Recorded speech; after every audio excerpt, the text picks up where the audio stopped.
Ang kwentong ito ay hango sa totoong buhay. Karanasan ito ni Era, taong 1987, sa Agusipan, Iloilo.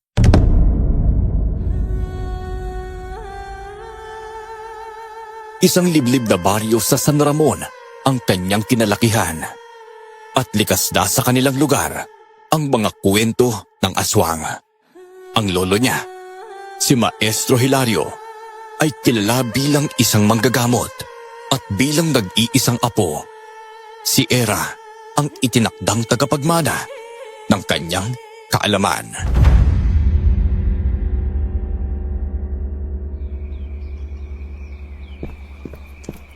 Era, hindi ba sinabi ko sa'yo, yung mga nilaga kong dahon, tanggalan mo na ng apoy? Oy, kita mo, naubos na ang tubig! Lolo, pasensya na po nakalimutan ko po kasi. Naghahanda po kasi ako, may pupuntahan pa po kasi kami ni Lester. Ay, nako, at aalis ka na naman. Hindi ba sinabi ko sa'yo, buong linggo ka dito sa bahay, hindi ka pwedeng umalis. Marami pa tayong kailangan gawin. Marami pa akong dapat ituro sa'yo, Era. Si Lolo talaga. Nakakahiya naman po kasi kay Lester kung hindi ako sasama. Ilang araw naman na po namin ito pag-usapan Papasya lang po kami sa plaza. Ay, naku, napakatamad mo talaga, bata ka. Ang pag-iensayo nga lang bilang manggagamot ang gagawin mo dito. Gusto mo pang iwasan? Hindi naman po ako umiiwas Marami pa naman pong araw Wag lang po ngayon, Lolo. Tsaka, hindi pa naman po kayo mamamatay Oh, bay, bakit? Gusto mong mamatay ako, ha? Para malaya ka ng gawin ang gusto mo. Ay, Lolo, hindi po yung ibig ko sabihin.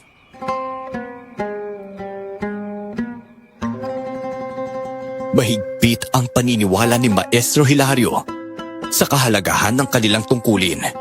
At sa kabila ng kabataan ni Era, pilit niya itong hinuhubog upang maging handa sa araw na siya'y mawala.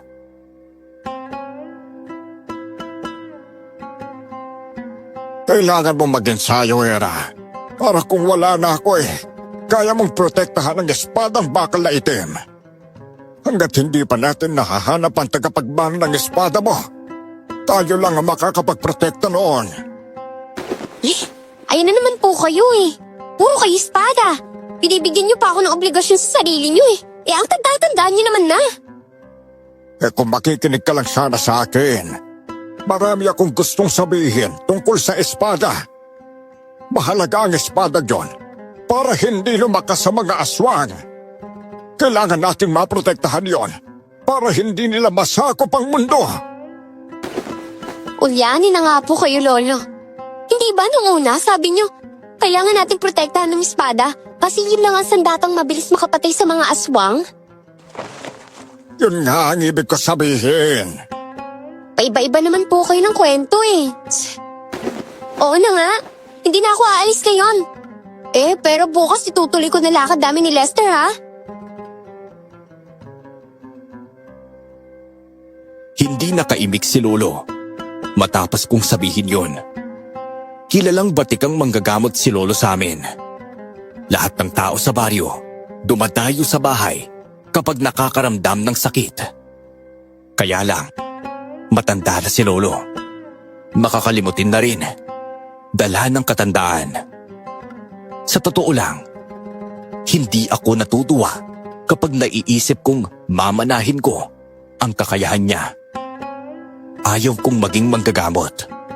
Maraming kaaway at higit sa lahat, maraming obligasyon.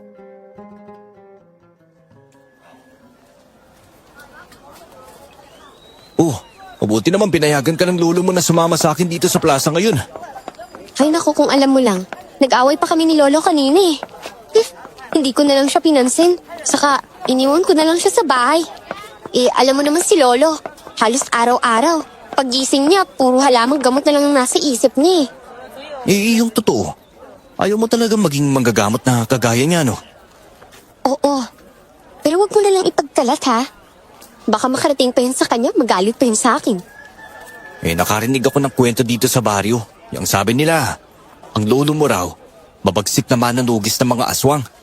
Tapos meron daw siyang sikretong sandata para mabilis mapatay ang mga yun. Oo, totoo yun. Noong kabataan niya daw, dumadayo si Lolo sa iba't ibang baryo para tumugis ng mga aswang. Pero ngayon, medyo mahina na siya. Matanda na kasi siguro, tsaka ulyanin pa. Tsaka yung sandatang tinutukoy mo, minsan ko na rin nakita yun eh. Ano bang itsura ng sandatang yun? Ang alam ko, kulay itim na bakal na espada yun. Basta sobrang tulis. Tapos matalas talaga siya. Grabe, parang pangarap ko din makita yun ah. Hindi kasi pwedeng makita yun ng kung sino-sino lang. Tsaka tinatago yun ni Lola sa isang tagong kuweba. Ganun ba? Mabuti pa, umuwi na tayo. Hapon na kasi. Sige ba? Basta, kapag may oras ka ulit, yayain mo ulit ako mamasyal ah. Ilang buwan pa lang, mula nang lumipat si Lester sa baryo namin. Mabait siya, pero wala pa masyadong kaibigan. Masaya naman siyang kasama. Tsaka madalas niya akong napapatawa. Pagkadating ko sa bahay, sinalubong agad ako ni Lolo sa pintuan. Galit na naman siya. Sakto, nandoon din si Egay, ang isa ko pang kaibigan. Abay, kanina pa naghihintay si Egay dito. Ang akala namin wala ka ng balak kumuwi. Sobra naman po kayo, Lolo. Hindi naman po ako mawawala eh. At saka, namasyal naman kami ni Lester sa plaza. Ay, mukhang nakakalimutan mo na si Egay ngayon. Dahil mayroon ka ng bagong kaibigan. Hala, hindi po ah. Kapag si Egay naman ang niyaya kong umalis, ayaw niya naman. Tapos palagi siyang maraming ginagawa sa bahay. Alam mo naman na kailangan kong alagaan si nanay eh. Siyempre, alam ko yun. Kaya nga hindi na kita pinipilit, di ba? Si Egay na ang nagsayang ng hapunan natin. Oo, maestro. Ang akala ko po ba, pinagbawalan niya na si Aaron na lumabas? Bakit mo panay-panay ng sunod niya kay Lester? Pinagbawalan ko na nga talaga yan eh. Kaya lang napakatigas ang ulo. Abay, pagsabihan mo nga niyang kaibigan mo. Matagal ko nang tinuturuan sa panggagamot. Pero hanggang ngayon eh, wala pa rin natututunan. May paano ba naman kasi? Panay ang gala niyan. Ay, naku, Era. Bawas-bawasan mo na yung katigasan ng ulo mo, ha? Hindi ka ba natatakot na baka bumalik ulit ang sakit mo? Hindi naman nababalik yung sakit ko. Saka, binindisyon na ako ni Lolo, no, para maging manggagamot. Bagay na hindi mo naman pinapahalagaan. Alam mo, Era, darating ang araw na babalik ang mga aswang. Babawiin nila sa atin ang espadang itim. Paano naman po sila babalik? Kung alam nilang mapapatay mo sila. Abay, hindi ganun kabilis at kadali ang pagpatay sa aswang. Maaring noon, napakadali lang yan para sa akin pero ngayon, hindi na ako sigurado. Aray ko! Nakasumakit na naman ang balakang ko. Kayo naman po kasi. Ganyan talaga ang mararamdaman ninyo kapag pinairan niyo ang init ng ulo niyo sa akin. Ay, mabuti pa, maestro. Magpahinga na po kayo.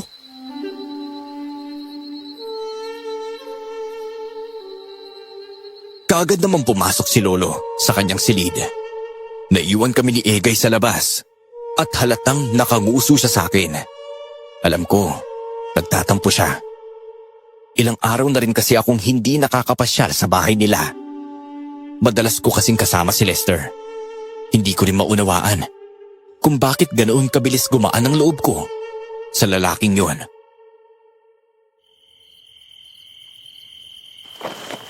Baka sa susunod na araw, mababalitaan ko na lang na magkasintahan na kayo ni Lester, ha? Halos hindi na kayo makapaghiwalay. Hindi yun mangyayari, no? Tsaka, kaibigan lang naman ang tingin ko sa kanya. Mabait siya. Kagaya mo. Tsaka, masaya siyang kausap. Sino ba kasi sa aming dalawa ni Lester ang gusto mo maging kaibigan, ha? Siyempre, kayong dalawa. Naku, alam mo, minsan, pag wala kang ginagawa, sumama ka sa amin. At ipapakilala kita kay Lester. Okay ba yan? Wag na, no? Ayoko maging kaibigan ng katulad ng lalaking yun. Ikaw talaga. Nagtatampo ka na naman. Hayaan mo. Simula bukas, babawi ako sa'yo.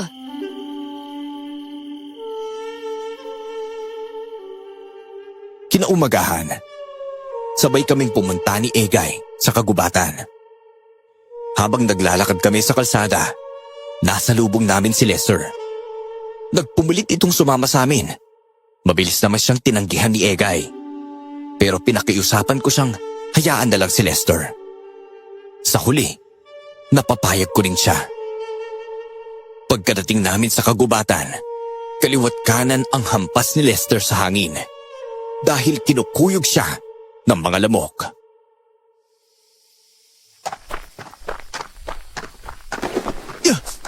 Ang dami namang lamok dito. Ikaw kasi, pasama-sama ka pa. Mabuti pa kasi, mauna ka nang bumalik. Iwanan mo na lang kasi kami dito sa kagubatan. Natatakot kasi akong bumalik ng mag-isa eh. Sige, teka, sandali lang, Lester, ha? Marami na rin ng mga kahoy na naipon eh. Tatalian lang muna namin to, tapos uwi na tayo. Naku siguro, maraming ahas sa gubat na to, no? Teka, taga saan ka ba? Wala bang gubat sa inyo? Meron. Pero hindi naman ganito kagubat, no? Sa Maynila kasi ako galing. Tsaka yung mga kwento tungkol sa mga aswang. Naku, wala rin yan sa amin, no? Talaga? Hindi dapat pala matakot ka dito eh. Marami kayang aswang dito sa amin. Kaya lang, naitaboy na sila ni Maestro. Maestro? Oo, yan ang tawag namin sa lolo ni Era. Si Maestro Hilario. May sikretong patalim yun, no? Tinatago niya sa sagradong kuweba. Ang sagradong kuweba. Dito lang din matatagpuan sa parte ng gubat na to. Teka, alam ba ng lahat ng taga-baryo na may sagradong kuweba tapos may itim na espada? Oo. Lahat kami dito alam yun. At saka, yun ang iniingatan namin. Na huwag mabawi ng mga aswang. Grabe siguro. Sobrang halaga ng espada niyan sa lolo mo, no? Ay naku, oo. Kasi pinamana pa yun ng kanyang tatay. Ginawa niya ang lahat para maprotektahan ng espada. Tapos, ito rin ang ginamit ni Lolo para patayin ng mga aswang na gustong makuha yun. Teka, ang gulo naman ang kwento ng pinanggalingan ng itim na espada na yun.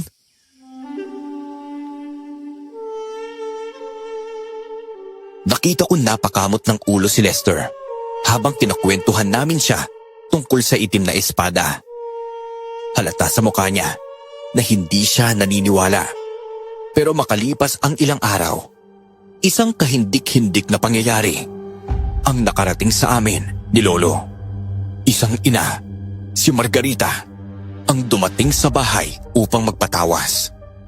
Umaasang mahahanap ang nawawala niyang anak.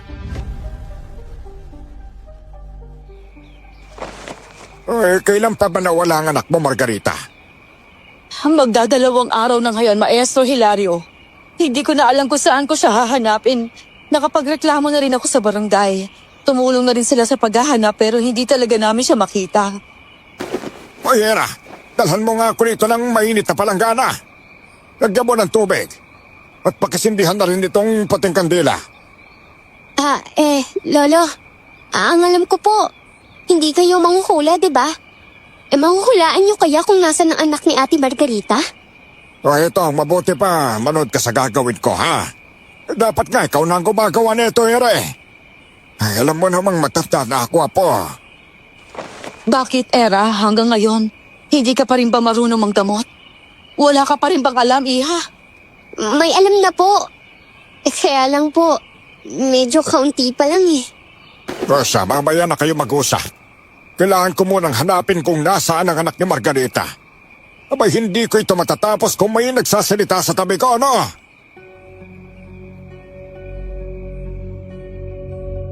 Tumahimik na kami ni Ate Margarita. Pinagmasdan ko ang ginagawa ni Lolo. Pinatulo niya ang nalulusaw na kandila sa tubig. At kasunod nito, may inilagay siyang mga dahon sa palanggana. Sa dahon na yon, may nakita akong itim na anino. Kinilabutan ako. Ang alam ko, kapag may aninong itim sa dahon, isa lang ang ibig sabihin yun. May aswang sa baryo. Hindi. Hindi ito maaari. Hindi sila pwedeng bumalik. Sino po ang bumalik, Maestro? Alam niyo na po ba kung nasaan ang anak ko? Lolo, may aswang po dito sa baryo natin? Eh bakit po may nakikita kung anino sa dahon? Patawarin mo ako, Margarita. Pero sa nakikita ko, wala na ang anak mo. Kinain siya ng aswang. Matapos ang dekadang katahimikan, bumabalik sila para guluhin tayo. Ano? Kinain ng aswang ang anak ko? Oo, at sa pagkakataong ito, wala na akong magagawa. Hindi ko na kayang ipagtanggol ang baryo. Mahinang-mahina na talaga ako. Maya-maya, habang nag-uusap kami, biglang dumating si Egay. Hingal na hingal siya at takot ang bumabalot sa kanyang muka. Isang masamang balita ang dala niya. Natagpuan na raw ang bangkay ng anak ni Ate Margarita. Dali-dali kaming sumama sa kanya, patungo sa pinangyarihan ng krimen. Naiwan si Lolo sa bahay. Hirap na kasi siyang maglakad, lalo na kung malayo.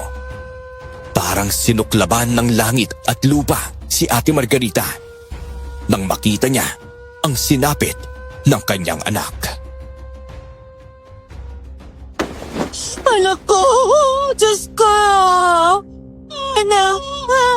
Anak! Naku, kinain ng aswang ang anak mo, Margarita. Nagpaparamdam na naman sila. Ang sabi ng nanay ko, ganyan din daw noon.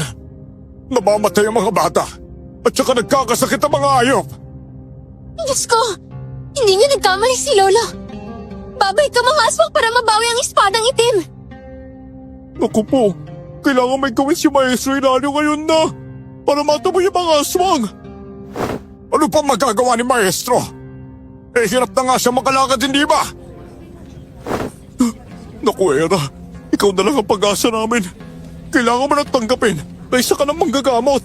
Kailangan ka namin para labanan ng mga aswang. Maawa ka, Era. Mag-ensayo ka. Ipagiganti mo ako ng kulapan sa mga aswang. Lahat ng taong naroon, isa-isang lumuhod sa harapan ko. Nagmamakaawa silang pag-aralan ko ang panggagamot. Maging handa, matuto, para mailigtas ang baryo. At nakita ko si Lester. Lumapit siya sa akin, taimtim na nakikiusap. Era, tignan mo naman ang mga kabaryo natin. Ikaw na lang ang huling pag-asa nila. Kung totoo nga may aswang, sanayin mo ang sarili mo makipaglaban. Makinig ka sa sinasabi ng lolo mo. Oo nga, tama si Lester, Era. Iwasan mo muna ang paggala. Piliin mo kung ano ang mas makabubuti para sa ating lahat. Okay, sige. Gagawin ko na yun. Basta simula ngayon, mag-i-ensayo na ako na maayos. Yung mabuti pa umalis na tayo. Dumating na ang mga taga-barangay para imbestigahan ang bangkay ng anak ni Ate Margarita. O sige na, tara na Era. Umalis na tayo rito. Inuud na ang katawan ng anak ni Ate Margarita. Masangsang ang amoy, pero niyakap pa rin ito ng ina. Mahigpit. Parang ayaw pakawalan. Alam kong napakasakit sa kanya ang pagkawala ng kanyang anak. Habang naglalakad kami pa uwi, tahimik ang paligid. Pero kami ay nag-uusap tungkol sa tunay na dahilan ng pagbalik ng mga aswang.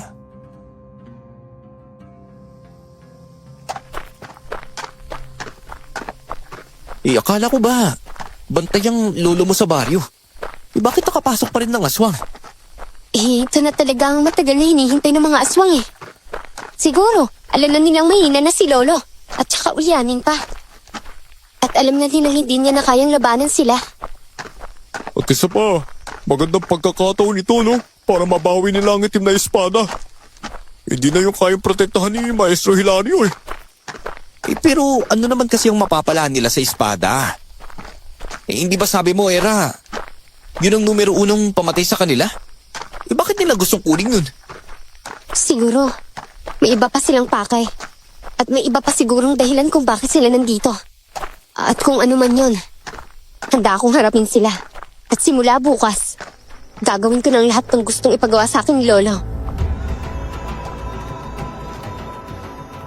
Sumapit ang gabi.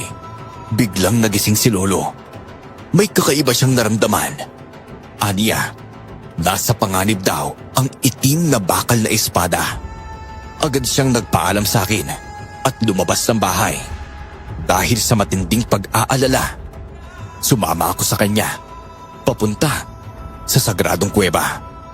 Doon namin nadatnan ang isang nakakatakot na tagpo. Ang pinudo ng aswang nasa bungad ng kuweba. Kasama niya ang kanyang mga aliping aswang.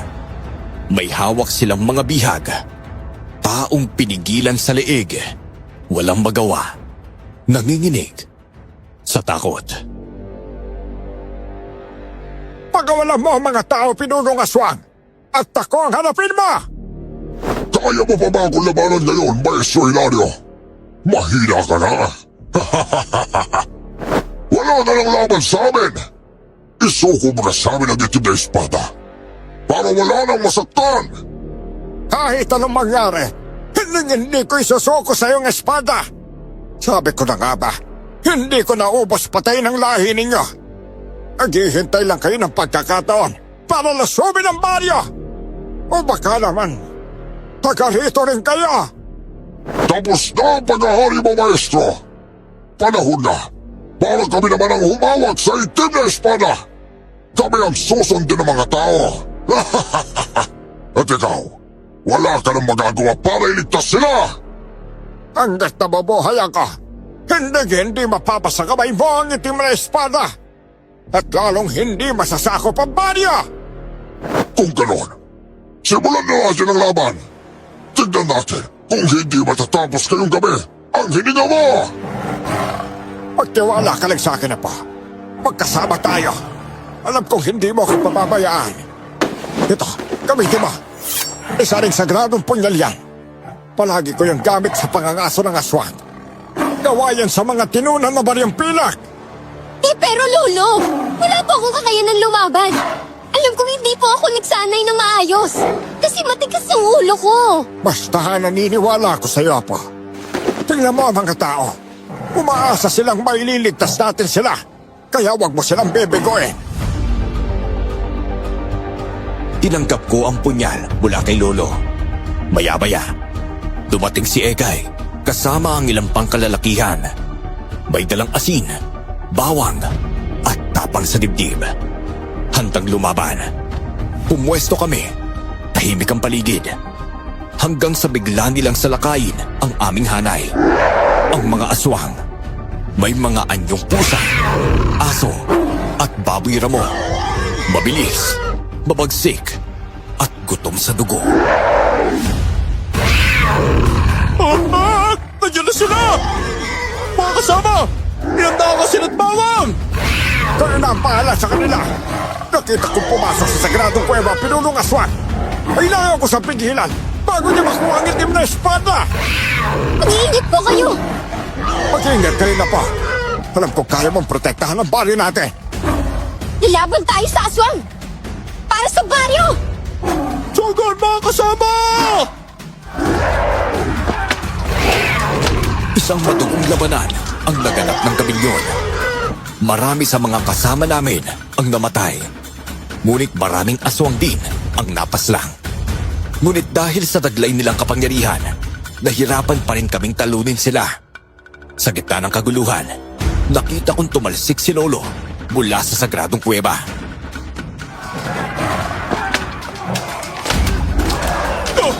Tira!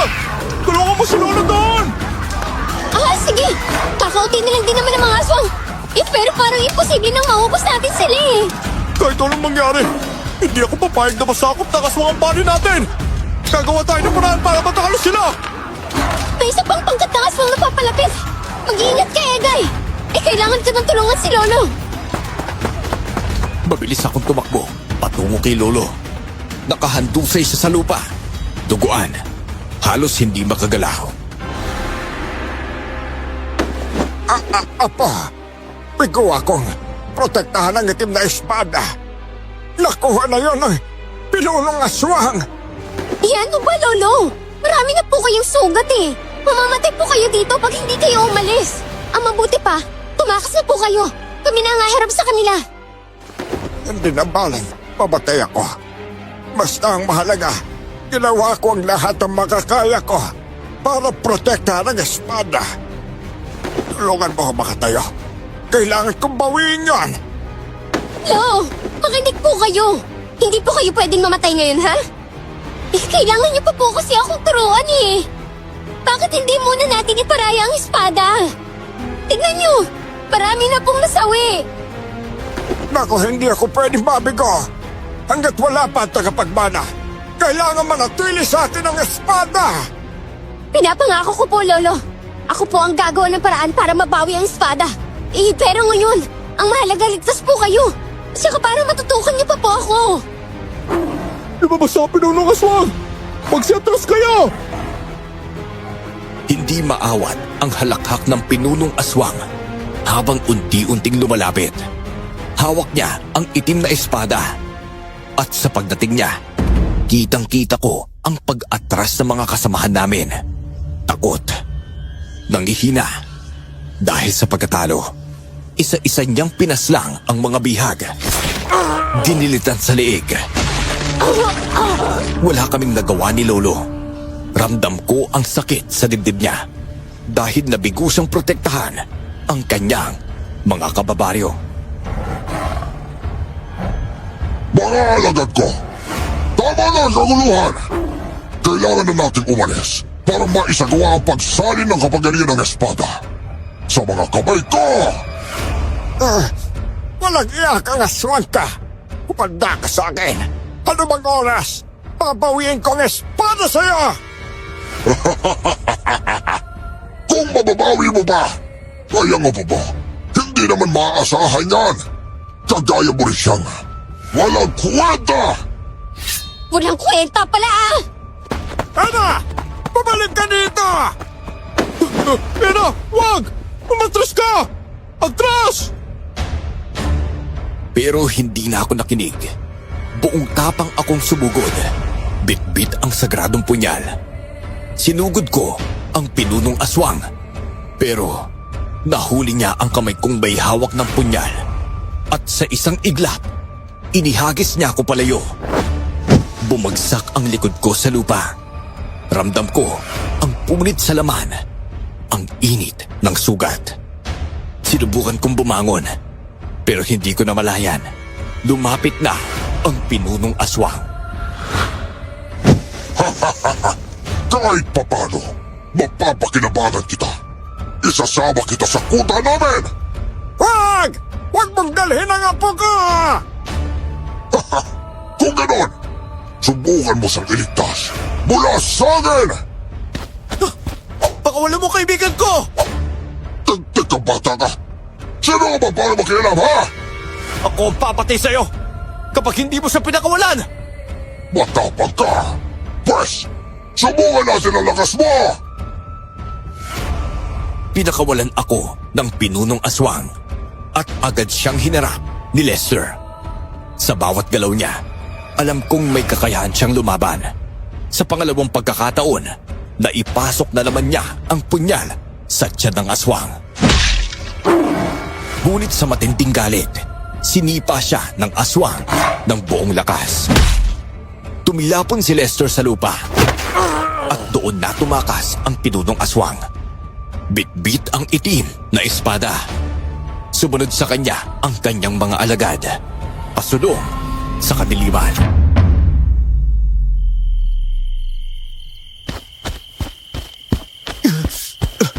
Ayos ka lang, Bayra? Oh, ayos lang ako.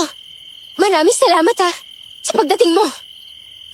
Pasensya ka na. Medyo natagalan ako. Nahirapan akong hanapin tong kuweba eh. Apo, halika rito. Ayos ka lang ba, ha? Opo, ayos lang po ako. Grabe, yung akala ko talaga. Madadala ka na ng aswang na yun eh. Naku, Lester, maraming salamat sa pagliligtas kay Hera. Naku, wala yun. Pero ang mabuti pa, umalis na tayo rito. Nakuha na ng aswang ang espada. Wala na tayong magagawa doon. At marami sa atin ang sugatan na. Hindi na ligtas dito. Mga kasama, umalis na tayo. Ako, patawarin niyo ako kung bigo akong protektahan kayo laban sa mga aswang, ha. Ako'y matanda na at wala na akong lakas na tapusin ang laban. Ay, huwag niyo pong sisihin ang sarili niyo, Lolo. Wala naman po kayong kasalanan sa nangyari.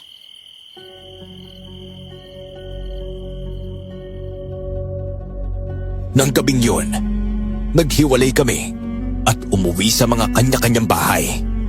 Bakas sa mukha ni Lolo ang matinding lungkot. Alam kong sinisisi niya ang sarili niya. Halos hindi siya nakatulog. Iniisip kung paano mababawi ang espada.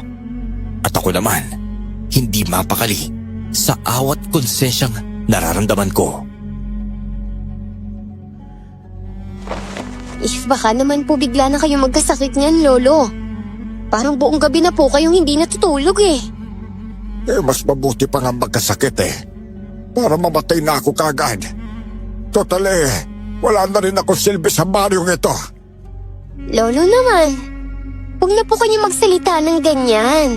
Tsaka, hindi rin naman po kayo sisihin ng mga tao. Alam naman niyang matanda na kayo.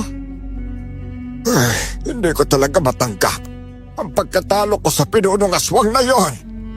Hindi naman po kayo pwedeng manalo sa lahat ng pagkakataon. Pero, saan naman po kaya galing yung mga aswang na yon? Sa tingin niyo po ba mga dayo sila? Hindi ko masasabi kung mga dayo sila. Pero isa lang ang laman ng utak ko ngayon. May taga-baryo na nagturo ng sagradong kuweba. May traidor sa baryong ito. Kung meron nga pong traidor, bakit naman kaya sila nakipagtulungan sa mga aswang? Maaring pinangakuan sila ng kaligtasan o baka pinayaran ng malaking halaga. Sa takot o kaya sa kasakiman. Ang maalala ko nga po, sabi nyo, na pwedeng gamitin ng mga aswang ang espada para pataasin ang kapangyarihan nila. Posible po ba talaga yun? Di ba ang espada, para lang pumatay ng aswang?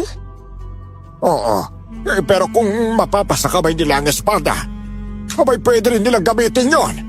Para gumana ang pagsasali ng kapangyarihan, kailangan lang nila ng isang alay. Isang taong may busilak na puso. Saan naman po sila hanap ng ganung tao? Mahihirapan din pala sila Ay naku, huwag kang magpakampante, Apo. Marami pa rin ang may busilak na puso.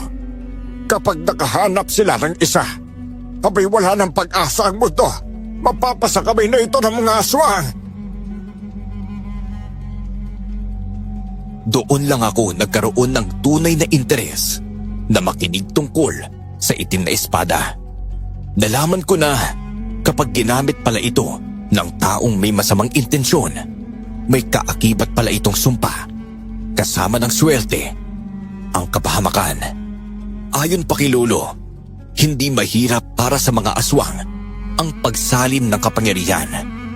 Dahil mayroon silang ritual, hindi nila ito gagamitin para maisakatuparan ang kanilang plano. Dahil sa mga nalaman ko, mas lalo akong nasabik. Mas ginusto ko pang matuto. Ilang araw ang lumipas. Hindi na ako umalis ng bahay. Tinutuunan ko ng buong pansin ang pag-iensayo ni Lolo sa akin. Ako naman ay sa wakas. Gumagaling ka na sa pagkilala ng maghahalamang gamot. Abay marunong ka na rin tumawas sa mga may sakit. O siya, ang susunod nating tatalakayin ay kung paano ang lumaban. Pero sa ngayon, yan na muna ang aralin mo, ha? Uy, magpapahinga na po ako? Masyado pa naman po maaga.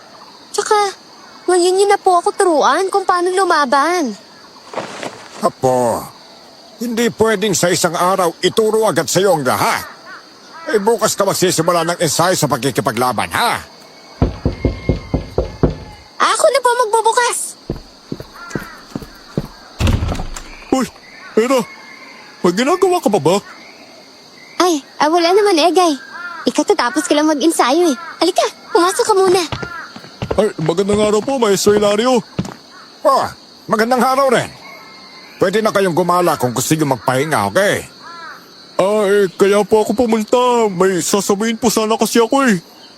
Doon po sa baba ng bundok, nagkakasakit yung mga tao. May mga sanggol na rin pong namamatay. Sabi po ng mga taga roon, baka kaya niyo raw po silang puntahan para magamot po. Ay nako, sa totoo lang iho hirapan na ako maglakad eh. Napilitan lang ako lumaban sa aswang doon. Akala ko, magagawa kong protektahan ang espada. Ganito, ihingi mo na lang ako ng tawad sa kanila ha. Sabihin mong isa na akong talunan.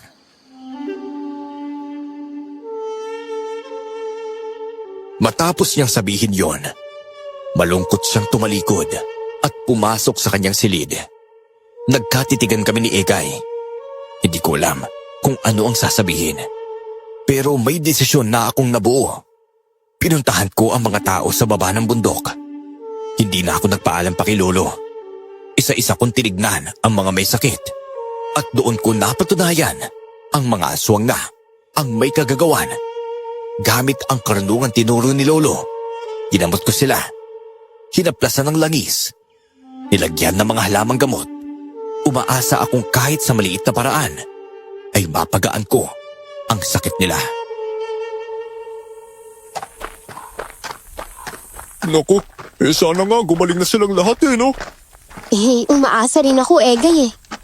Yun lang naman kasi yung kaya kong gawin. At saka para mabawasan kahit konti ang lungkot ni Lolo. Pero paano kaya malalaman ng mga aswang kung nasaan ang sagradong kuweba? Yun na din yung iniisip namin ni Lolo eh. Malakas ang kutob niya na may traidor sa baryo. Naku, kung sino man yun. Walang hiya talaga siya. Inilagay niya sa kapahabakan ng buong baryo, no? Hayaan mo na yan. Darating din ang araw. Matutuklasan natin kung sino ang traidor. Wala namang sekretong hindi nabubunyag. Ay, naku, tama ka. Ay, teka siya nga pala. Nakita kami kapon ni Lester. Masama ang loob niya sa'yo. Nagsabi niya kasi, hindi ka na nagpapakita eh. Ay, mas marami pa akong mahalagang bagay na kailangan pagtuunan ngayon. Makikipagkita na lang ako sa kanya. Kapag magaling na ako sa lahat. Gabi na, bago kami nakaalis sa baba ng bundok. Pagkadating ko sa bahay, inabutan ko si Lolo. Nagtataka at halatang nag-aalala. Nang malaman niya kung saan ako galing, agad siyang nagalit. Ikaw talagang bata ka! Hindi ka man lang nagpaalam sa akin na pupunta ka sa baba ng bundok! Ay, paano kung biglang dumating ang pinunong aswang doon at pinatay kayong lahat? Hindi naman po siguro magpapakita ang pinunong aswang habang maliwanag pa ang paligid. Kahit na, makinig ka sa akin, Era. Ayoko may mangyari masama sa'yo, ha? Lalo pat ikaw ang papalit sa akin bilang manggagamot. Oy, kamusta naman ang mga tao doon? Oy, sa tingin mo ba mapapagaling mo sila, ha? Aba, oo naman po. May tiwala po ako sa sarili ko. Tsaka ginamit ko po lahat ng tinuro ninyo. Oy, saan kaya natin mahahanap ang tagapagmana ng itim na espada? Uy, ilang dekada ko na siyang hinahanap. Pero hindi ko naman alam kung saan siya matatagpuan. Ano pa bang sinyalis para malaman kung sinong tagapagmana? Naku, kapag madalas na nagpaparamdam sa'yo ang espada, sa panaginip po kahit gising ka pa, yun ang palatandaan. Parang tinatawag ka niya. Kapag ganon, naku po, ikaw na ang tagapagmana.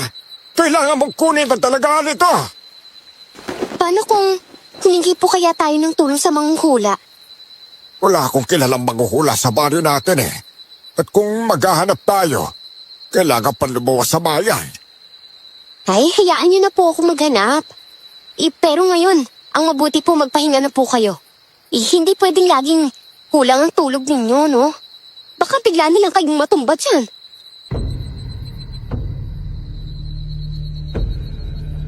Sumunod naman si Lolo. Tahimik siyang pumasok sa silid at agad na natulog. Ngunit kinaumagahan, isang masamang balita ang dumating. Si Ate Margarita ang tumawag sa bahay. Sinabing sinalakay ng aswang si Egay. Dali-dali akong pumunta para gamutin ang mga sugat niya. Bakit kasi hindi ka man lang sumigaw para humingi ng tulong? Anong hindi sumigaw? Napause na nga ako eh. Wala man lang nakarinig kasi malayo ang ibang kabahayan dito sa lugar ko eh. Ay, buti na lang.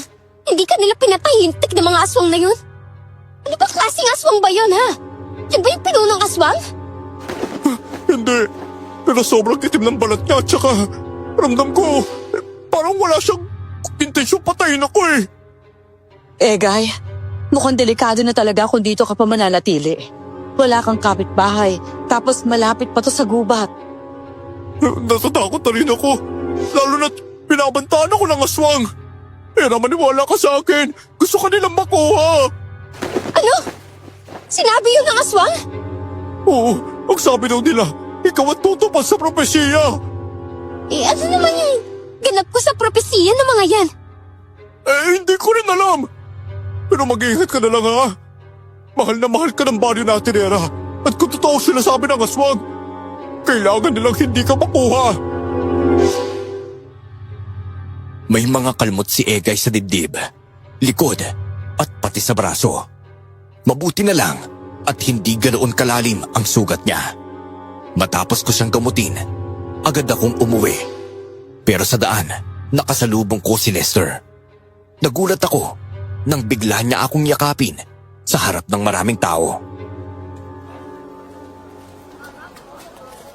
Lester, ano ba? Lumayo ka muna. Napakaraming tao. Baka isipin nilang may relasyon tayong dalawa, no? Ikaw talaga. Hindi ba pwede kaya kitang iyakap kasi namimiss na kita? Ilang linggo na tayong hindi nagkikita eh. Pupunta na nga sana ako sa bahay ni Egay. Narinig ko ang nangyari sa kanya kagabi. Maayos naman ang kalagayan niya. Buti nga hindi na siya pinatay ng aswang eh. Naku, buwisit talaga yung mga aswang na yun. Pero hayaan mo. Makakahanap din sila ng katapat. Ay, tsaka nga pala, Yera. Bakit hindi mo sinabi sa akin na bawal ka na palang lumabas? Ay naku, Lester, pasensya ka na ha. Kailangan ko talagang mag-ensayo ng maayos eh. Nawala kasing itim na espada sa baryo eh. At sigurado kami, sasalakayin tayo ng mga aswang. Kaya kailangan ko maghanda para protektahan ng lahat.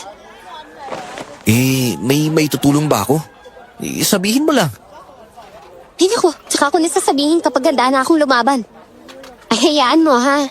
Sa susunod na araw, babawi ako sa'yo at kay Egay. Uy, sige. Sana nga, tuluyan ka na maging mahusay sa pakikipaglaban sa mga aswang.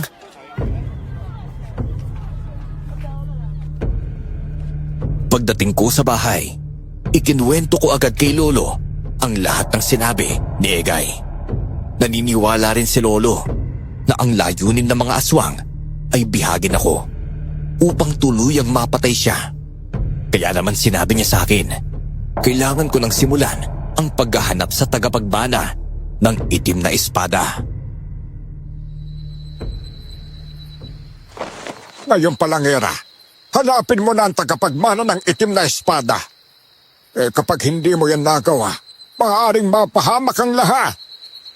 Saan ko naman po hahanapin yun, Lo? Hindi nga nagbibigay ng sinyalis ang espada eh. Kung gasan yung tagapagmana niya. Hindi ko rin alam eh. Pero kailangan mo maglakbay. Maglalakbay po? Ang laki-laki ng mundong to, no? Saan naman po ako magsisimula? Ganito, unahin mong puntahan ang silangan. Sigurado kung doon mo matatagpuan ang tagapagbana. May kwento kasi noon na ang espada ay mula sa kanila. Ay, sige po. Kaya lang nag-aalala rin po ako sa inyo eh. Baka wala kayong makakasama dito sa bahay. Okay lang po ba kung sabihin ko kay Egay na dito muna siya? Hindi. Isama mo si Egay sa paglalakbay, ha? Mas mabuti nang may kasama kang lalaki. Lalo na't delikadong mo biyahe. Ay, sige po. Kakausapin ko po siya bukas, ha? Gusto ko rin po sanang isama si Lester. Abay sana nga, magtagumpay kang mahanap ang tagapagmana.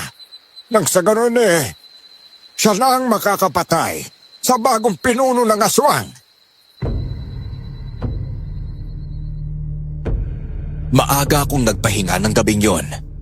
Hindi ko inakala na sa kalagitnaan ng pagtulog ko, magkakaroon ako ng bangungot tungkol sa itim na espada. Sa panaginip, nakita ko ang lugar kung saan ito itinago ng aswang. Ngunit bago ko pa man ito matandaan ng buo, nagising ako sa malakas na sigaw ni Lolo. Ay naku, mabuti naman at nagising ka. Akala ko kung ano nangyayari sa'yo eh. Ugol ka ng ugol. Pinabangungot ka na yata. Diyos ko, Lolo. Ang akala ko may masama na nangyari sa inyo. Nagkaroon po ako ng bangungot. At tungkol po yung sa itim na espada. Alam ko na po kung saan tinatago ng aswang ang espada. Ano? Naku, kung ganon, lakbayin mo ang lugar na yon. Puntahan mo at bawiin ang itim na espada. Oh, teka. Ang akala ko po ba, ang unahin kong hanapin niyang tagapagmana. Ay naku, tsaka na yun na po. Ngayong alam mo na kung nasaan ang espada, yan na muna ang unahin. Sige po.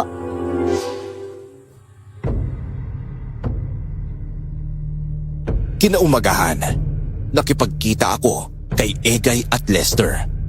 Kinausap ko silang samahan ako sa paglalakbay. Pumayag naman sila at sa totoo lang, mas excited pa sila kaysa sa akin. Hindi ko muna sinabi sa kanila kung anong lugar ang pupuntahan namin. Lihim ko rin tinago na isa itong kuta ng mga aswang. Pagsapit ng hapon, nagsimula na kami maglakbay. Bitbit namin ang ilang gamit na kakailanganin namin sa gabi.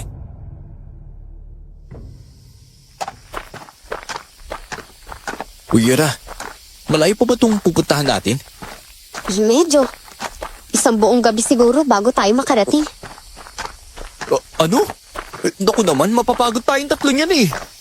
Yang mas malala pa, baka may makasalubong pa tayong aswang. Ay, naku, buti na lang. Nagdala ako ng asin at bawang dito. Tsaka meron pa akong rosaryo. Pagontra ko sakali. Ito kasing si Ere. Hindi pa lang sinabi na overnight adventure pala to. Eh sana nakapaganda rin ako. Kaya nga hindi ko na sinabi, diba? Kasi alam kong hindi kayo sasama. Kailangan ko talaga kayo eh. Saan ba talaga kasi tayo pupunta? Tsaka ko nasasabihin. Kapag nasa kaligitnaan na tayo ng biyahe. Baka kasi umatras kayo pag dalaman nyo agad eh. Naku po, malapit ng dumili mo. May dala ba kayong flashlight? Meron ako. 3 to. Isa para sa ating lahat. Binigay ko sa kanila ang flashlight. Patuloy kami sa paglalakad hanggang sa marating namin ang isang lugar na kilabot ng mga taga-baryo. Ang isinumpang ilog. Ang kulay ng tubig, mapula, parang dugo. Napaatras ang dalawa, lalo na si Lester. Anak lang, abay hindi tayo pwede tumawid dito. Kasi dyan sa dugong ilog, may sirena na nakatira eh. Kumakain yan ng tao. Alam ko. Kaya nga ako nagdala ng punyal, diba? Kung kailangan, lalabanan natin siya para lang makatawid. Ano ba namang klaseng bari itong lilipatan ko?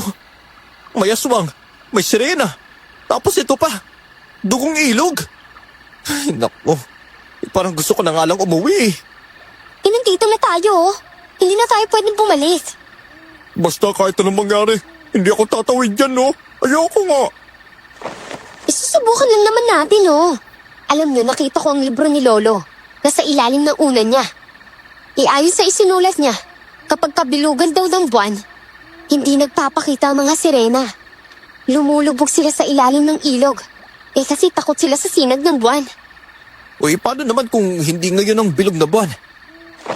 Kaya nga hapon pa lang, yaya ko na kayo maglakbay, di ba? Mamayang 8:00, lalabas ang kabilugan ng buwan. Uy, ano? Hihintayin natin ang 8:00 bago tumawid. Ganun na nga ang gagawin natin.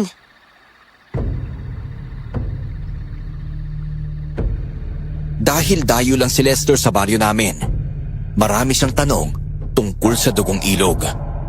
Kami naman ni Egay, todo paliwanag sa kanya kung bakit dugong ilog ang tawag doon at kung bakit pula ang kulay ng tubig na umaagos.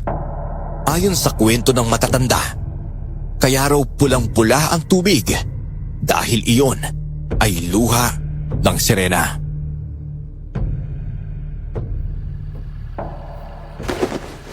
Luha? Uy, bakit? Tsaka paano? Araw-araw bang umiiyak ang sirena na yun? Hindi ko rin alam Pero yung talagang kwento ng matatanda eh. Ang sabi nila, umiiyak daw ang sirena dahil aksidenteng napatay ng mga tawang anak niyang bagong silang. Kaya may galit ang sirena sa mga tao. Iyak dahil sa nangyari. Nakipagkasundo siya sa mga aswang. Isa naman tayo dadaan pagkatapos nating tumawid sa dugong ilog. Okay, papasok tayo sa gitna ng kakahuyan. Pagkatapos, dadaan tayo sa tirahan ng mga paru-parong dilaw. At ayon sa nabasa ko, yung mga paru-parong yun, sumisip-sip daw ng dugo ng tao. Ano? Ganong kadelikadong dadaanan natin? Uyera, ano ba talaga ang pupuntahan natin Uyera, sabi mo na kasi! Ay, sige na nga. Kagabi, nanaginip ako tungkol sa itim na espada. Nakita ko kung saan yung tinatago ng mga aswang. Ang daan na to, ito yung nakita ko sa panaginip ko. Naku, kaya pala tayo naparito Dahil lang sa panaginip mo. Oo, pero hindi lang basta panaginip yun. Yun ang gabay natin. Pagkatapos nating mabawi ang espada, susunod nating hahanapin ng tagapagmana.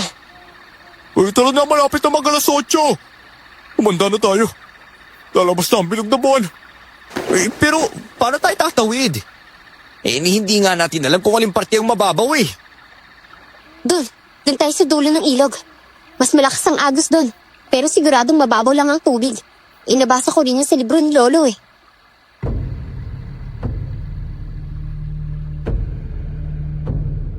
2 oras ang lumipas at gaya ng inaasahan, lumabas ang bilog na buwan. Kaagad kaming kumilos at totoo nga ang sinabi sa libro. Hindi nagpakita ang sirena. Tagumpay kaming nakatawid sa dugong ilog. Subalit ang susunod na lugar ay hindi rin ligtas. Dumating kami sa tirahan ng mga dilaw na paru-paro. Nakadapo sila sa isang lalaki at madilim na punong balete.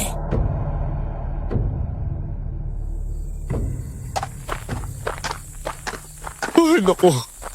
Nagtagumpay nga tayong makatawid sa ilog. Pero paano naman tayo makakadaan dito sa mga paru-parong dilaw? Teka, ewan ko lang pero parang ayoko nang sumugal dito Kumalma nga kayong dalawa. Hindi naman ako pumunta dito nung walang dalang bala. Teka, ibig mo sabihin, may dala kang baril? Hindi no. Hindi ba rin ang ibig ko sabihin, Ito, lighter. Ano naman magagawa ng lighter mo laban sa mga paru-parong dilaw, ha? Ayos sa nabasa ko, hindi nila matutunto ng bibiktamin nila kapag may usok. Kumuha tayo ng dahon. Sidihan natin. Grabe, ang talino mo talagang babae ka. Oo naman. Buong araw ko itong pinag-aralan, no? Oh, dito. Maraming tuyong dahon dito, oh. O, tara, magtipon tayo.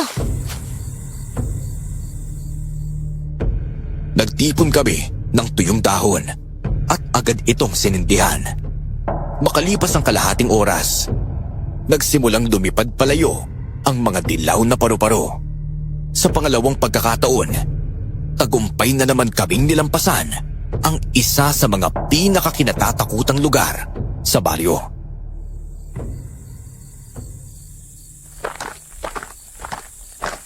Naku, grabe. Natatakot ako. Mga aswang ang makakaharap natin doon May baon naman si Egay. Huwag ka na matakot. Kahit ano bang mangyari, sisiguraduhin yung hindi kayo mapapatay ng aswang, okay? Uyera, nakita mo sa panaginip? Madali lang bang kunin ang itim na espada? Mahirap. May mga aswang na nagbabantay. Ako na ang bahala sa pagkuha ng espada. At kayo, labanan niyo yung mga aswang sa labas. Lester, may kakayanan ka naman, hindi ba? Oo naman, no. Sigurado ako marami akong mapapatay. Mga kasama, narating na natin ang kuta ng mga aswang. Ha? Saan?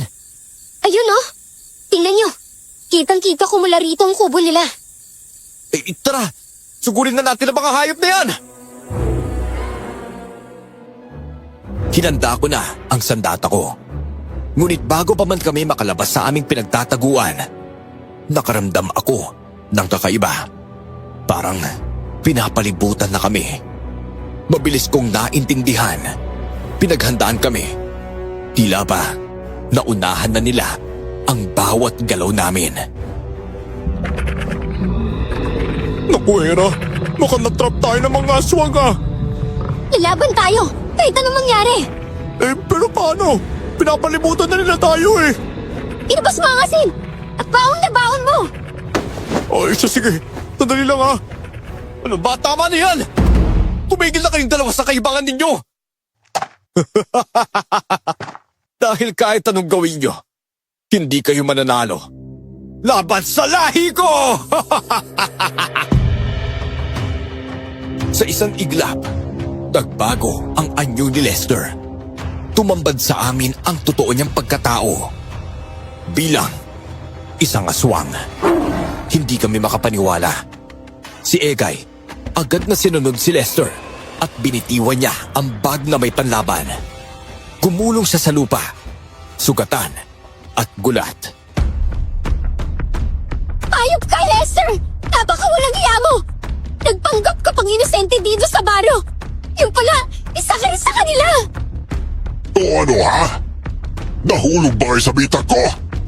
Kaming mga aswang, wala kaming alam kung saan nakatago ang espada. Pero, sinabi mo lahat sa akin. Kaya kami nagtagumpay. Dahil sa tulong mo! Papatayin talaga kitang ayop ka! Pinagkatiwalaan kita! Hindi ko kasalanan kung ganun kayo kabilis magtiwala. Kayong mga tao, napakadali niyo talagang utuin. Konting kabutihan lang, agad-agad kayong bumibigay. Hera! Tulungan mo ako! Pakawalan niyo ang kaibigan ko! Hayaan niyo makaalis si Egay! Handa ako isakripisyo ang sarili ko para lang mabuhay siya! Ginamit ko ang punyal na gawa sa bariyang binigay ni Lolo. Sinugod ko si Lester, ang aswang. Kaming dalawa ang naglaban. Pero nakatutok ang isang mata ko kay Egay, na ngayon ay hawak na mga pangit na nilalang. Nakita kong ginapos nila si Egay at hinila papasok sa isang maliit na kubo. Tatakbo sana ako para iligtas siya. Pero bigla akong sinipa ni Lester sa tiyan. Bumagsak ako sa lupa. Napangiwi ako sa sobrang sakit. Mapapakinabangan pa kita, Hera. Kaya hindi kita papatayin. Ayop ka talaga! Gumana na rin ang utak mo. Sa wakas! Pero sigurado akong mas magukulat ka pa kapag nalaman mo kung sino ang pinuno namin! Ngayon, alam ko na kung bakit mo gustong palagi tayong magkasama! Buisit ka! Hindi ko inaasahan na maliloko mo ako na ganito! Ang galing mo magpanggap, Lester! Mga kasama, itali niyo na rin ang babaeng ito. Siguraduhin yung hindi siya masasaktan. Mabilis na lumapit ang mga alagad ng aswang. Tinali nila ang kamay ko at dinala ako sa kubo. Doon din nila nilagay si Egay. Sinisisi ko ang sarili ko. Kung hindi ko lang sana niyaya si Lester, baka hindi ganito ang kahahantungan namin.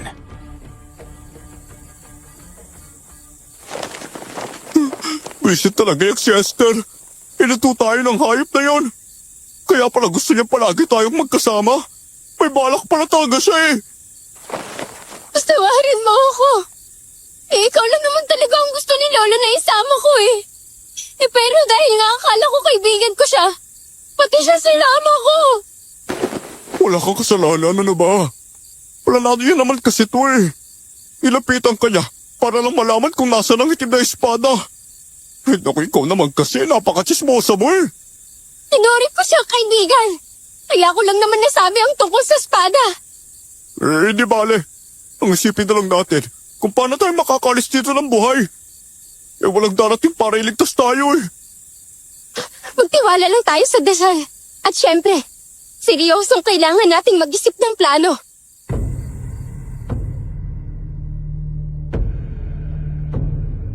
Sumapit ang gabi.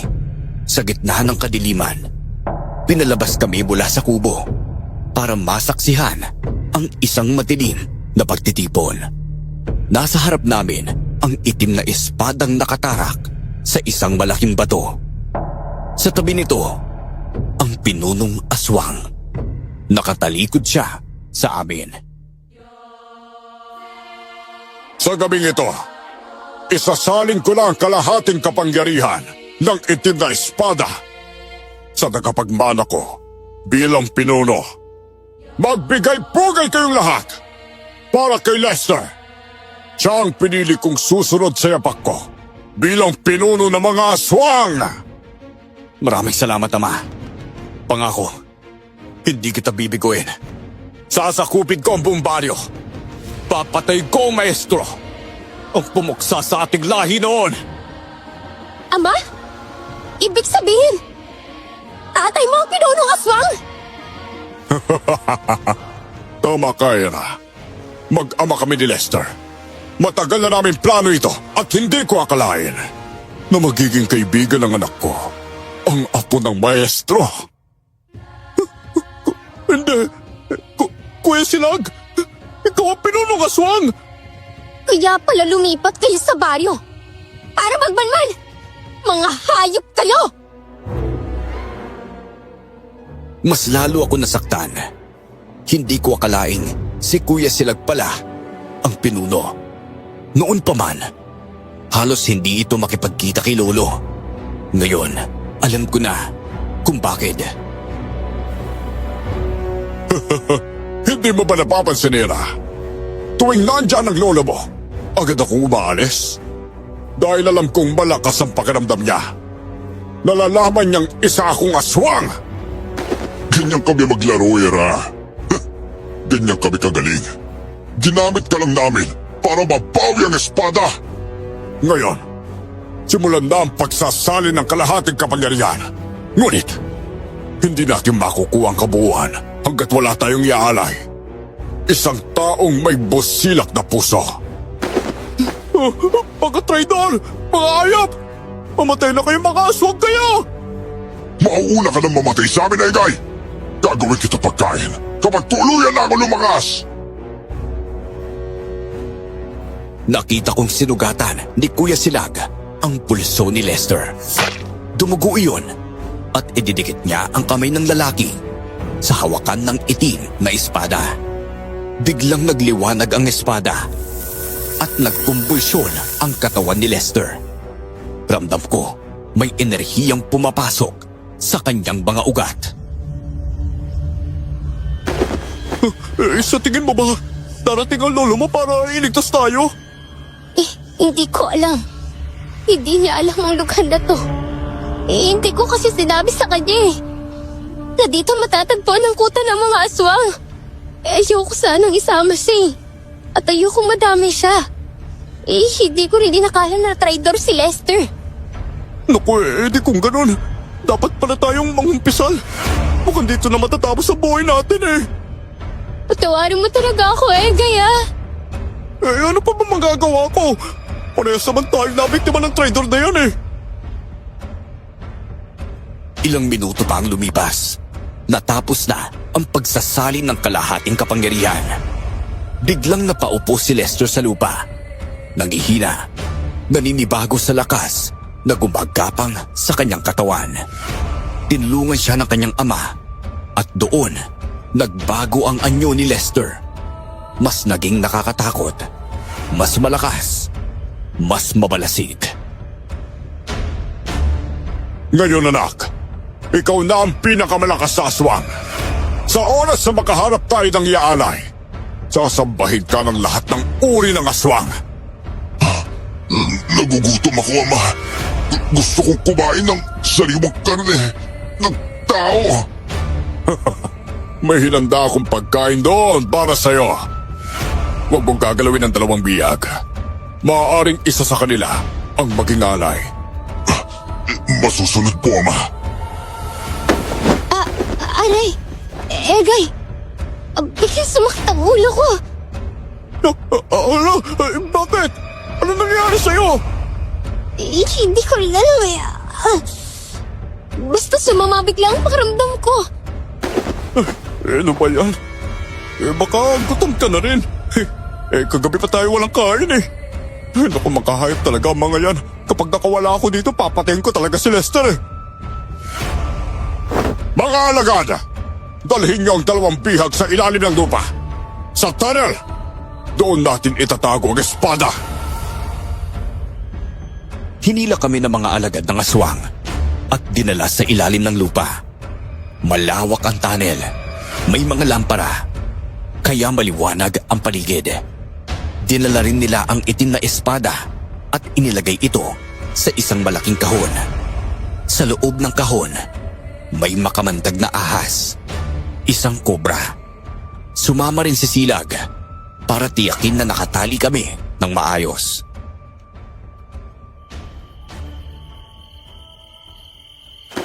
Hoy, pinulong aswang!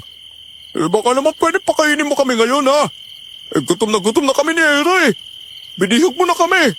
Wala pa rin kaming pagkain. Huwag ka mag-alala. May pagkain din kayo. Kailangan kayong alagaan eh. Para sa takdang gabi, mas tataba pa kayo. Nakuha mo ng itim na espada! Ano pa ba gusto mo? Noon, espada lang ang gusto ko. Pero ngayon, gusto ko rin ang ulo ng lolo mo. Maraming atraso sa akin ang matandang yon. Pinatay nga mga kalahi ko. Lalo na ang Reyna! Ang ina ni Esther! Dapat lang siyang patayin, no? Para ubusin ng Maestro Hilario ang lahi nyo. Masasama kayong lahat! Unti-unti kong papatayin ng matandang yan. Alam kong darating siya. Balita na siguro sa kanya na bihag dami kayong dalawa. At bago siya makarating dito, siguradong malupit. Patay na ang pinakamamahal niyang apo! Pagkatapos sabihin yon, kaagad na umalis ang pinunong aswang. Dumating naman ang mga alagad nito. May dalang pagkain para sa amin. Itinapon nila yon sa lupa, kaya pinag-igihan namin ni Egay na pulutin ito. Hanggang sa sumapit ang hating gabi, bigla akong nagising nang umilaw ang itim na espada. Nakaramdam ako ng pagkakaiba sa katawan ko. Habang pinagmamasdan niyon, nanghihina ako sa gutom, pero bigla akong parang lumakas dahil sa enerhiyang nagmumula sa itim na espada.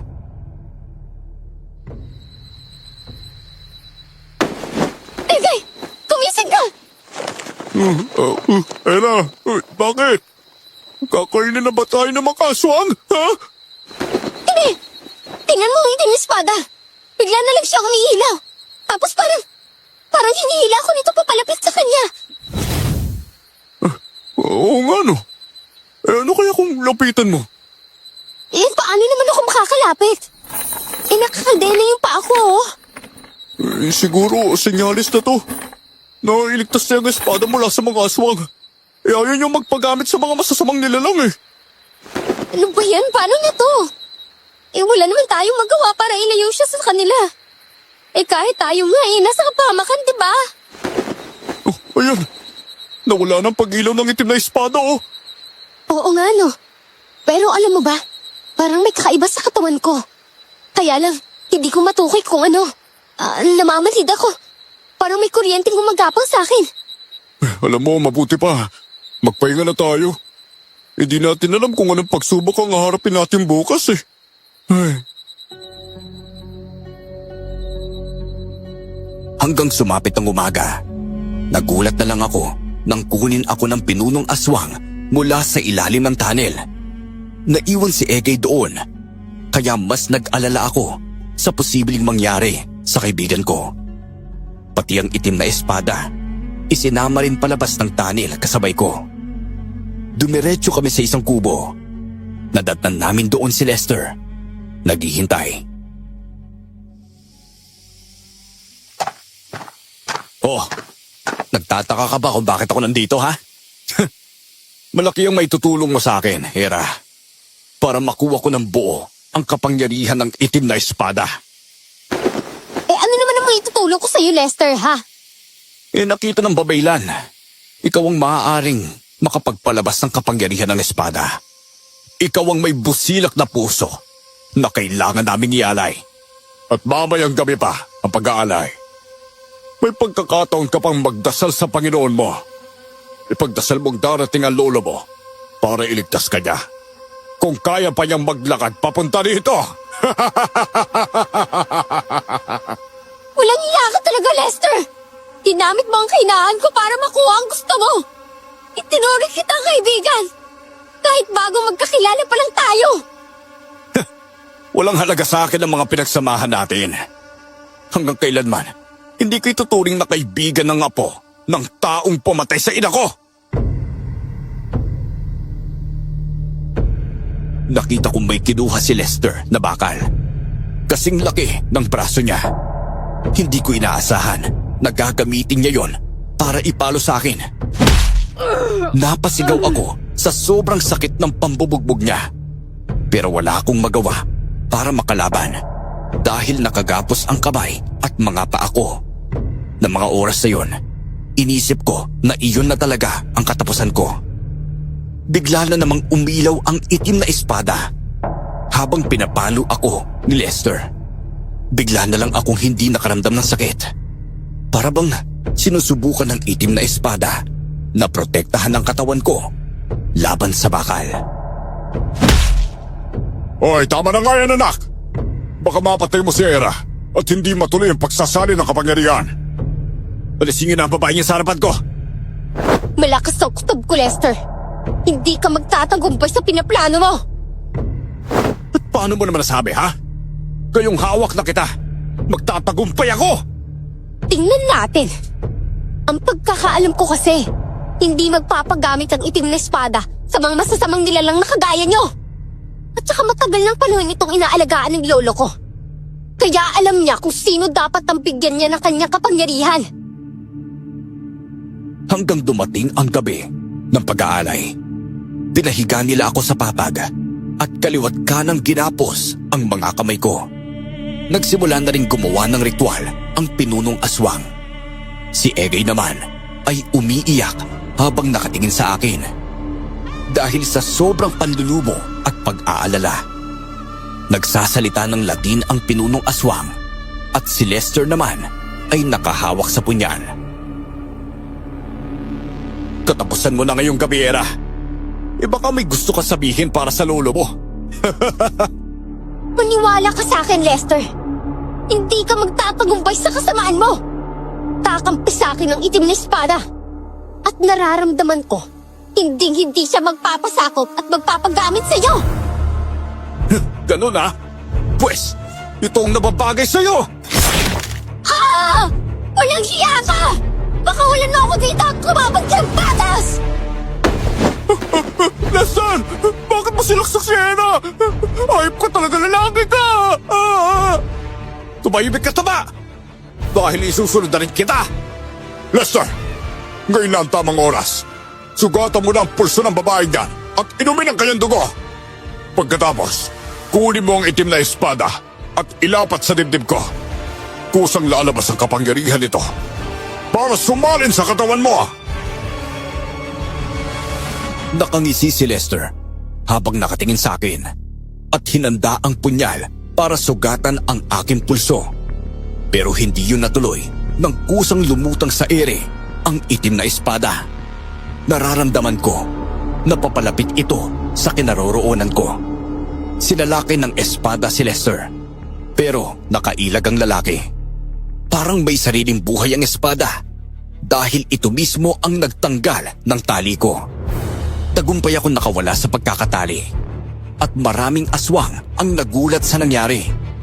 Sa pagkakataong iyon, hinawakan ko ang itim na espada kaya tumikit ito sa aking kamay. Hindi! Ikaw! Teka, anong ibig sabihin nito, Ama? Si Hera, siya na ang susunod na tagapagmana ng itim na espada! Ano? Teka, hindi ito maaari. Magiging malakas na siya. Ngayong hawak na niya ang itim na espada. Hindi ba sinabi ko na sa'yo? Hindi ka magtatagumpay sa masamang pinabalak mo! Nararamdaman ko, puprotektahan ako ng itim na espada at lalaban ako sa inyo hanggang kamatayan! Mga alagad, patayin niyo ang babaeng yan! Lalong-lalo na si Egay! Nagsiliparan ang mga aswang papunta sa kinaroroonan ni Egay. Mabilis akong tumakbo para protektahan ang kaibigan ko. Biglang umilaw ng nakakasilaw ang itim na espada. Kaya nagsiatrasan ang mga aswang. Gumagana sa'yo ang kapangyarihan ng itim na espada. Ang galing! Oo nga! Diyan ka lang sa likod ko! Ako nang bahalang humarap sa kanila! Yahoo! Ano kayo kayong mga aswang, ha? Sige! Lumapit kayo! Tignan lang natin kung hindi tatantarin ng itim na espada ang katawan ninyo! Huwag kayong matakot sa kanila! Patayin ninyo ang dalawang yan! Gawin ninyo ang lahat para makuha ang itim na espada sa kamay ni Ella! Sige, lapit! Takot naman pala kayo sa liwanag ng itim na espada eh! Patayin ninyo sila! Dahil kapag hindi nyo ginawa yun, ako mismo ang papatay sa inyo! Natakot ang mga alagad ni Esther. Pero dahil sa takot nila sa kanya, kahit nasisilawan sila sa liwanag na nagbubula sa itim na espada, sumalakay pa rin sila sa akin. Tumulan ako na mataas at nagpaikot-ikot sa ere. Sumunod sila, kaya malaya kong natarakan sila ng itim na espada. Ang bawat aswang na matatarakan ng espadang yon ay natutunaw ang katawan at nagiging abo. Nang maubos kong patayin ng unang pangkat ng mga aswang, bumaba ako sa lupa. Sunod ko namang pinaghandaan ang pangalawang pangkat ng mga aswang na gustong sumalakay sa akin. Malakas ka nga, Era. Hindi ka nakakayanin ng mga alagad naming aswang. Dapat, ikaw at ako na ang maglaban. Teka, wag mo na, Esther! Hayaan mong mabawasan ang lakas at bilis ni Era sa pakikipaglaban sa mga alagad natin. Para mapagod na siya. At sa tingin niyo ba talaga mapapagod ako, ha? Sa tinahawakan ko ang espada to, pakiramdam ko mas lalo lang ako lumalakas. Tsaka na siguro ako mapapagod kapag napatay ko na kayong dalawa. Era, tulungan mo ako! Layuan mo ang kaibigan ko! Halimaw ka! Sinugod ko ang aswang na nagtatangkang kagatin si Egay sa leeg. Bago pa man lumapat ang matutulis na ngipin nito sa leeg ng kaibigan ko, nagtagumpay na akong putulan siya ng ulo. Nang mga sandaling yon, mabilis na sumalakay sa akin ang pangalawang pangkat ng mga aswang. May nag-aanyong malaking aso at pusa. Meron pang mga baboy ramo. Marami sila, pero mabilis ko lang silang tinupok gamit ang kapangyarihan ng itim na espada. Hanggang sa ang natira na lang ay ang mag-amang Silag at Lester. Kung sila ay mabilis mong natalo, tignan na lang natin kung hanggang saan ang kaya mong laban sa amin ang anak ko! Tapusin na natin ang laban! Nang sa ganun, makaalis na kami sa lugar na to! Ha! Kumpiyansa ka talaga na mananalo ka sa amin ng ama ko, ah! Oo, malaki ang tibala ko sa itim na espada. At hindi niya ako pababayaan na mapatay ng masasamang nilalang na kagaya ninyo! Ay, paano naman ako, Era? Paano naman ako lalaban? Tingnan mo yun! Hindi ba yun yung bag may tinapon nila? May laman niya na asin at bawang. Diba? Oo! Kunin mo yun! At poprotektahan kita! Mabilis na tumakbo si Egay sa kinaroroonan ng kanyang bag. Pero hinarangan siya ni Lester. Kaagad ko siyang sinalakay para tagain ang itim na espada. Ngunit dahil may kakayahan din siyang lumaban, nagawa niyang ilagan yon. Umatras siya palayo sa akin at sunod namang umatake ang ama niya. Nakita ko nagtagumpay si Egay na makuha ang kanyang bag. Dali-dali niya itong binuksan. Pero sinalakay na naman siya ni Lester. Nakahinga ko ng maluwag dahil nagawa niyang sabuyan ng asin at bawang ang lalaki bago pa ito makalapit para saktan siya. Lagya ka! Tatapusin na kitang babae ka! Ikaw ang tatapusin ko! At dadalhin ko ang ulo mo sa baryo para malaman nilang ikaw ang traidor! Yan ay kung magagawa mong putulin ang ulo ko! Umanda ka sa akin! Ah! Bullshit ka, Egay! Sapol!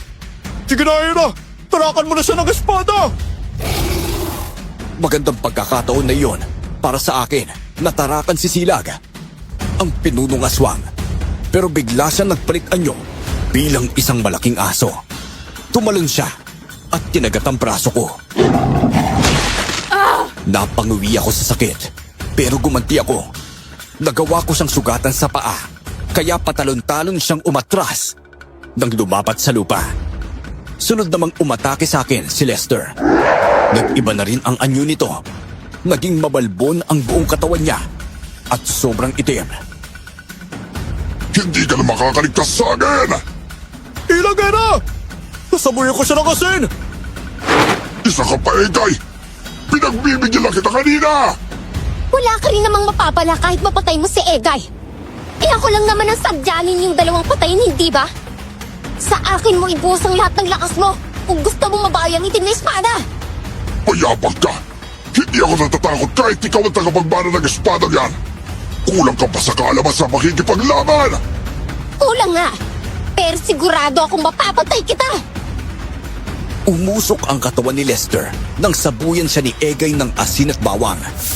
Kahit na nahahapdian na siya, umatake pa rin siya sa akin. Kasabay ng kanyang ama. Mabilis akong umilag, kaya nagbanggaan ang dalawang aswang. Sumalpok ang kanilang mga katawan sa isa't isa. Naging anyong tao si Silag at kitang-kita kong nangihina siya.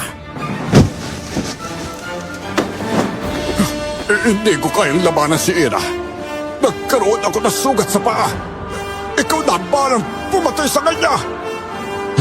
Sisiguraduhin ko mapapatay ko ang babae niyan! Huwag mo. Hayaang ubusin niya ang lahi nating mga aswang na harimondon. Kaya ako nangihina agad dahil inubos kong ibigay sa'yo ang buong lakas ko. Sige, Ama. Tignan mo kung paano ko siya papatayin! Itataas ko ang bandera ng mga aswang na harimondon! O ito ang bandera kasi no! O yan! Sapul ka na naman! Mukhang hindi mo kayang lumaban kapag may asin at bawang ah! Akala ko ba? Nasalin na sa'yo ang kalahating kapangyarihan ng itim na espada! Ah! Hindi ko matatanggap na iinsultuhin lang ako ng isang babaeng kagaya mo! Talunan kang aswang! Masyado akong nadismaya sa'yo! Akala ko malalakas ang mga harimondon, pero hindi naman pala. Umuusok sa galit ang ilong ni Lester habang nakatingin sa akin at mabilis itong umatake. Kinulang ako sa bilis ng pag-ilag kaya nagawa niya akong sugatan sa balikat. Gumanti ako ng pangmalakasang atake gamit ang itim na espada. Tinaga ko siya sa braso at likod. Nang masugatan ko siya, bigla siyang nanghina. Hindi ka nag-iingat! Kapag nasugatan ka ng itim na espada, malabo nang hihinom yan! Hindi balik mamatay ako! Basta ikaw mabuhay ka lang! Kailangan mo pang paramihin ang lahi natin! Nakakapikon talaga ang babae ka! Ngayon ka lang ba napikon? Nakakalungkot naman! Mamamatay na kayo rito! Pero, sabayan mo sa pag-atake ang pagsabi ko ng asin! Sige! Ngayon na! Huwag ka nga makialam, Egay! Kami na ni Era ang papatay sa inyong mag-amang aswang na harimondon! Gustong pigilan ni Silag ang pagsaboy ni Egay ng asin at bawang. Pero nagawa ko siyang saksakin sa tiyan. May dugo na lumabas sa bibig niya. Nanlaki ang mga mata niya at halos hindi makapaniwala na nagawa ko siyang tamaan.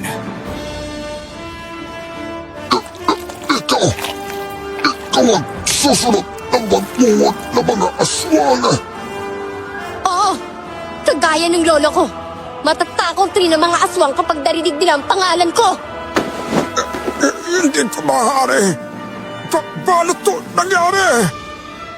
Kapalaran lang ang makakasagot niyan. Marami kayong pagkakataong maging mabuti. Kahit aswang pa kayo. Pero pinili niyong maging masama. Hanggang kailan? Walang aswang na magiging mabuti. Kagat may manggagamot na kumukontrol sa kanila! Eh kung ganun, tatapusin na kita! Paalam na, Kuya Silag! Aaminin ko, habang paulit-ulit ko siyang tinatarakan ng espada, nakakaramdam ako ng sakit at kirot sa dibdib. Kahit sa maikling panahon na nagkakilala kami, kahit pagpapanggap lang ang kabutihang ipinakita niya sa akin, naging mahalaga pa rin iyon sa akin. Ngayon, wala na ang ama mo, Lester. Isusunod ka namin sa kanya! Tapusin na natin to! Hindi! Handa akong bigyan ka ng pangalawang pagkakataon, Lester. Basta pangako mo lang sa akin. Lalayo ka at huwag ka nang babalik. Ayaw kitang patayin dahil naging kaibigan kita. Hindi ako susunod sa manggagamot. Ganyan ako pinalaki ng ama ko. Kaya mo siya napatay. Dahil binigay na niya sa akin ang kanyang kapangyarihan. Paninindigan ko ang pangako ko sa kanya na mababawi ko sa iyo ang itim na espada. Wala na talaga siyang balak magbago. Kasakiman ang pinapahiral niya! Kung ganon, kahit masakit sa akin, isusunod kita sa ama mo! Mabilis ko siyang sinalakay. Todo ilag pa ang aswang sa mga atake ko. Pero mas mabilis akong kumilos. Ilang beses ko siyang nasugatan sa iba't ibang bahagi ng katawan. At ang mas malala pa, nagawa kong putulin ang isa niyang braso. Sumuko ka na! Wala ka nang laban sa akin! Kahit anong mangyari, hindi ako susuko sa iyo. Huwag mo na siyang bigyan ng pagkakataon! Wala na siyang balak magbago! Patay na natin siya! Magbabayad kayo sa ginawa niyo sa ama ko! Paalam na, Lester.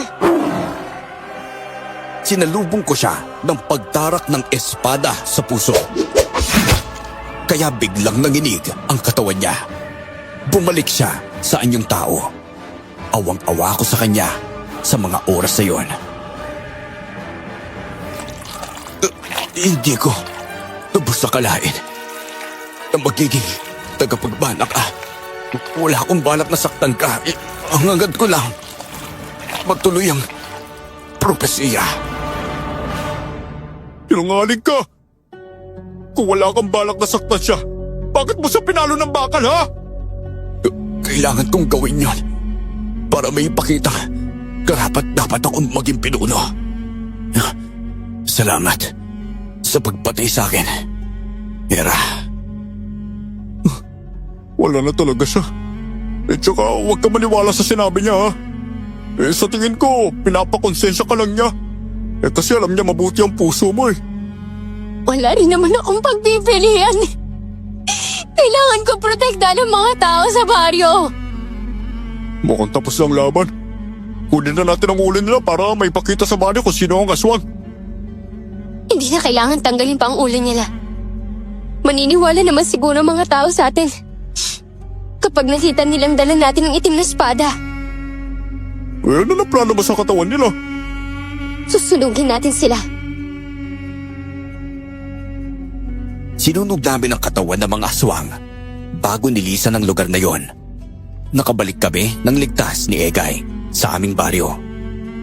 Hindi namin inaasahan na marami na palang nakaabang sa amin sa labas ng kagubatan.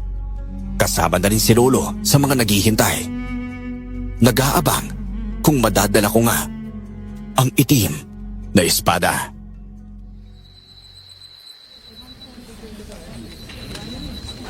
Uy, teka.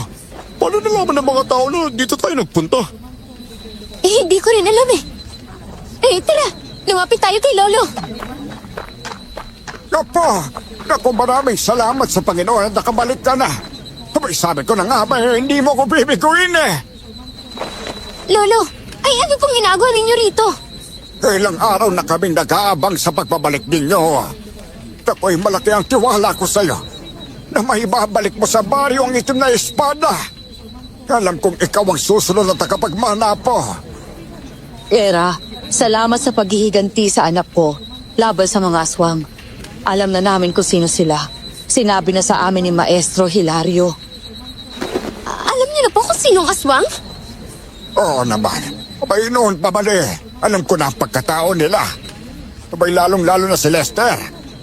Mas pinili kong manahimik para ikaw mismo ang makatuklas. Ay, ganun po ba? Naglaban po kami. At nagawa ko silang patayin. Mag-ama. Sila pala ang mga aswang ng Harimundon. Sobrang nagpapasalamat ang mga taga-baryo sa ginawa namin ni Egay. Kinaumagahan, nagsagawa ng basbas si Lolo sa akin bilang bagong tagapagmana ng itim na espada. Doon ko lang natuklasan, hindi pala tunay na itim ang kulay nito, kundi kulay pula. Nagiging itim lang daw ito kapag nararamdaman ng espada na mahina na ang kanyang tagapangalaga. Nang araw na yon, nasa bahay rin si Egay para masaksihan ang ginawang pagbasbas sa akin. Simula ngayon, ikaw na ang papalit sa akin bilang bantay at tagapagtanggol ng baryo. At kahit anong oras, pwede na akong mamatay. Lolo naman, huwag na po kayo magsalita ng ganyan. Gusto ko pa po kayong makasama ng matagal. Yay! Grabe! May kaibigan na ako manggagamot ngayon. Ito naman kasi si Egay parang bata. Hindi ba wala ka namang trabaho? Okay lang ba sa'yo kung kukunin kita bilang sidekick? Sidekick? Ano naman gagawin ko nun? Tutulong ka sa akin sa panggagamot. At kung may aswang tayong pupuksain, sasama ka rin sa akin. Ba? Gusto ko yan ah. Magbabaon talaga ako ng isang balde kasi bawang. Yan ang tunay na kaibigan. Susuportahan ka sa bagay na alam mong ikabubuti mo. Abay isa itong malaking leksyon para sa'yo, Era. Huwag ka basta-basta magtitiwala sa kabaitan ng mga taong nakapaligid sa'yo. Abay hindi mo alam. Sila pala ang tunay mong kalaban. Opo. Mag-iingat na po ako sa pagbibigay ng tiwala simula ngayon. Marami po ako natutunan dahil sa nangyari. Salamat din sa'yo, Egay ha. Marami ka rin sinakripisyo para sa akin eh. Isinaalang-alang mo pa ang buhay mo para lang sa lahat. Wala yun, no? Masaya ako. Dahil natulungan kita. Pagkatapos ng lahat ng sakripisyo at pagbubuwis ng buhay, naibigay ko rin ang kapayapaan sa aming baryo. Kung dati, ang itim na espada ay nananatili lang sa sagradong kuweba. Ngayon, nasa tabi ko na ito. Araw man o gabi, sa kasalukuyan, kilala na ako bilang mabagsik na bantay laban sa mga aswang. May pamilya na rin ako at mga anak. Si Egay, tapat pa rin siyang sidekick ko hanggang ngayon. Hanggang dito na lang ang kwento ko, senyor. More power sa inyong channel.